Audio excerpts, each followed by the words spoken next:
Section 1. The Kalinago Lords of the Lesser Antilles. The Caribbean, a paradise painted in hues of turquoise, emerald, and azure. Yet beneath the surface of this idyllic realm lies a history etched in blood and resilience. Before the arrival of Europeans, these islands pulsed with the vibrant culture of the Kalinago people, also known as the Caribs. Fierce and independent, they navigated the seas in their canoes, masters of their island domain. Their story, however, is not just one of sun-drenched beaches and swaying palms.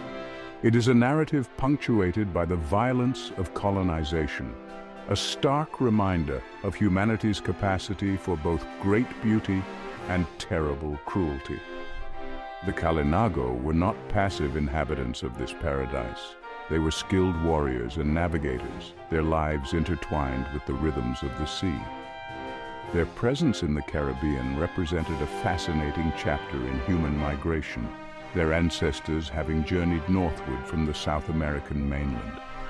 They brought with them their language, their traditions, and a deep connection to the natural world.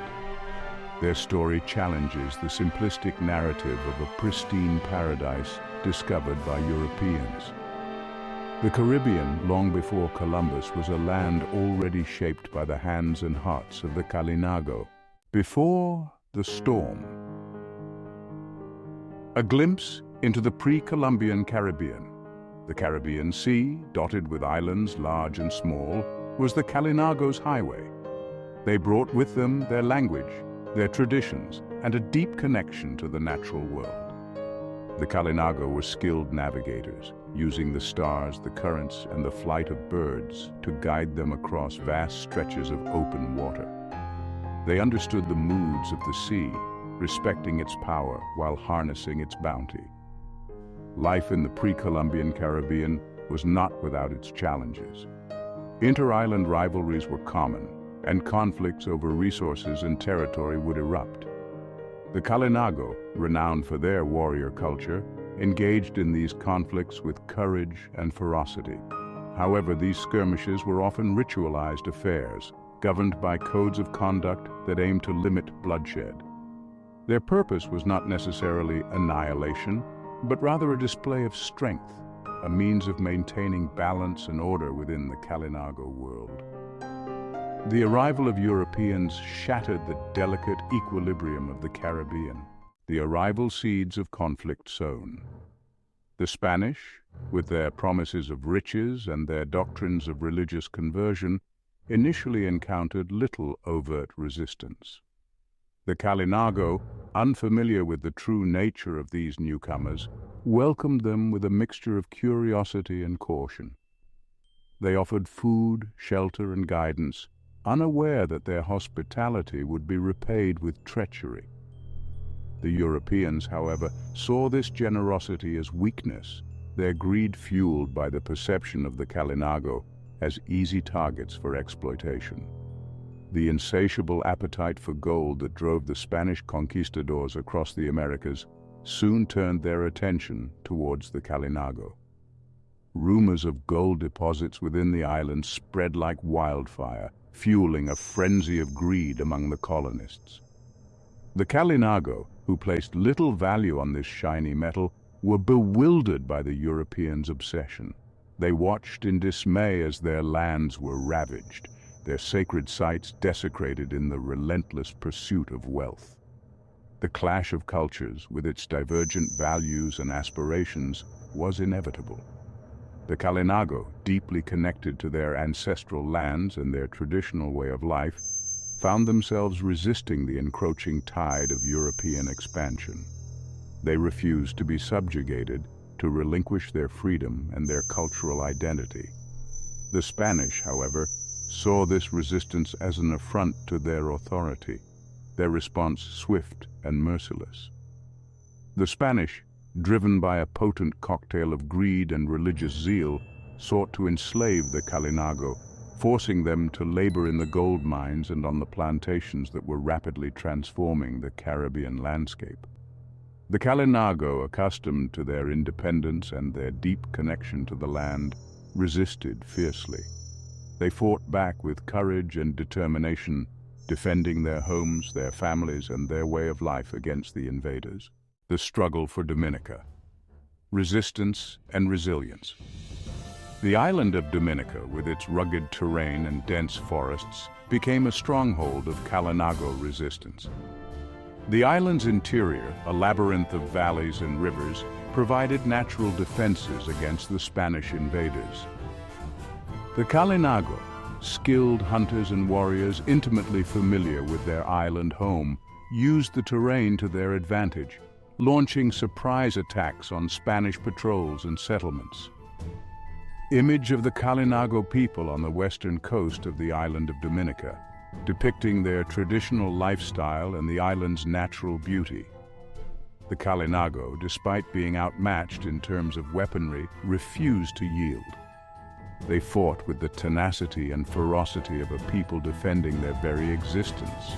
Their resistance, though ultimately futile, stands as a testament to the human spirit's indomitable will to resist oppression. The Spanish, frustrated by the Kalinago's unwavering resistance, resorted to increasingly brutal tactics. They launched punitive expeditions into the island's interior, burning villages, destroying crops, and terrorizing the population. Their objective was clear: to break the spirit of the Kalinago, to crush their will to resist. The Spanish, unable to subdue the Kalinago through military might alone, employed a different tactic: deceit. They invited Kalinago leaders to negotiations, promising peace and treaties. However, these offers of peace were nothing more than cynical ploys. When the unsuspecting Kalinago leaders arrived, they were ambushed, captured, and often executed. The bloody Tide massacres that defined an era. The Spanish, frustrated by their inability to completely subjugate the Kalinago, unleashed a wave of violence that would forever stain the history of the Caribbean. The Kalinago massacres, a series of brutal events that unfolded across the islands, stand as a stark reminder of the horrors inflicted upon indigenous populations during the age of colonization. These were not isolated incidents, but rather a calculated strategy of ethnic cleansing aimed at eradicating the Kalinago and clearing the way for European dominion. One of the most notorious massacres occurred on the island of Hispaniola, where the Spanish lured a large group of Kalinago to a feast, promising peace and reconciliation. The Kalinago, desperate for an end to the bloodshed, arrived unarmed and unsuspecting. As they feasted, Spanish soldiers surrounded the encampment, and on a prearranged signal, unleashed a torrent of violence upon the defenseless Kalinago. Men, women, and children were slaughtered indiscriminately, their bodies left to rot under the Caribbean sun. The massacre at Hispaniola was not an anomaly. Similar atrocities were perpetrated across the islands, each more horrific than the last. The Spanish, driven by a toxic mix of greed, racism, and religious fanaticism, seemed intent on wiping the Kalinago off the face of the earth. They hunted them down in their villages, burning their homes and crops, leaving a trail of devastation in their wake. The Caribbean, once a paradise, was transformed into a killing field, the air thick with the stench of death and the echoes of screams. The Kalinago massacres were not just about physical extermination, they were also about cultural genocide. The Spanish sought to erase all traces of Kalinago identity, outlawing their language, their religious practices, and their traditions. They destroyed their sacred sites, burned their artwork, and shattered their social structures. The goal was not just to eliminate the Kalinago people, but to obliterate their very memory, to write them out of the history of the Caribbean. Erasure and silence, the aftermath of genocide. The Kalinago massacres left an indelible scar on the Caribbean, a wound that continues to fester even today. The systematic extermination of the Kalinago had a profound impact on the region's demographic landscape. The once vibrant indigenous population was decimated, their numbers reduced to a fraction of what they had been before the arrival of the Europeans. The Caribbean, once a tapestry woven from diverse indigenous cultures, was transformed into a collection of European colonies, its indigenous heritage largely erased. The Spanish, having achieved their objective of eliminating the Kalinago threat, set about consolidating their control over the islands. They imported African slaves to work on the sugar plantations and in the mines, replacing the indigenous population they had so ruthlessly eradicated. The Caribbean, once a land of relative cultural diversity, became a melting pot forged in the crucible of colonialism and slavery. The erasure of the Kalinago extended beyond their physical extermination. The Spanish, in their efforts to legitimize their conquest, sought to rewrite history, portraying the Kalinago as savages, uncivilized and undeserving of the lands they inhabited. This distorted narrative, propagated through colonial records and historical accounts, served to justify the atrocities committed against them and to silence their voices. The Kalinago massacres, though largely absent from mainstream historical narratives, stand as a chilling reminder of the brutal legacy of colonization. They highlight the dangers of unchecked greed, racial prejudice, and the arrogance of assuming cultural superiority.